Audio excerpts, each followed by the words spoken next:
যারা ধর্ম বোঝে না তারাই শুধু প্রশ্ন করে তারাবি কয় রাকাত, জামাত করে পড়বো না একাকি পড়বো, খতম পড়বো নাকি সূরা তারাবি পড়বো, প্রথম রাত্রে পড়বো না শেষ রাত্রে পড়বো, এগুলো যতগুলো প্রশ্ন করা হয় এগুলো প্রত্যেকটা হচ্ছে ইসলাম থেকে অজ্ঞ ব্যক্তিদের প্রশ্ন, এটা একটা জ্ঞানী ব্যক্তিদের প্রশ্ন নয়।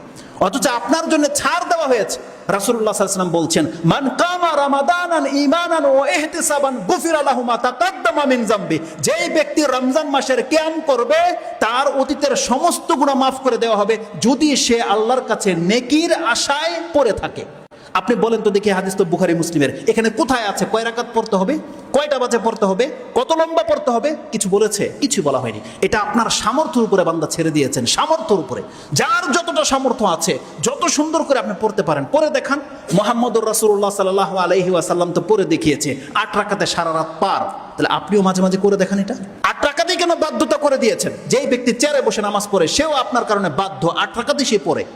যেই ব্যক্তি বাচ্চা মহিলা সেও আপনার কারণে বাধ্য হয়ে গেছে, সেও 8 রাকাতেই পড়তেছে, 20 রাকাত পড়তেছে। কেন করেছেন এটা? মাঝে মাঝে লম্বা করে দেন 2 রাকাত, ঘন্টা পার করে দেন। মাঝে মাঝে 4 রাকাত দিয়ে 2 ঘন্টা পার করে দেন। মাঝে মাঝে 6 রাকাত পড়েন। আপনার ওই 8 রাকাতেই সুন্নত, এটাই বা সাব্যস্ত করতে কে বললো? অথচ হাদিসে তো স্পষ্ট আছে রাসূল সাল্লাল্লাহু আলাইহি ওয়াসাল্লাম কোন রাতে 2 রাকাতও পড়েছেন, 4 রাকাতও পড়েছেন, 6ও পড়েছেন, 8ও পড়েছেন, 10ও পড়েছেন, 13 পর্যন্ত প্রমাণ আছে।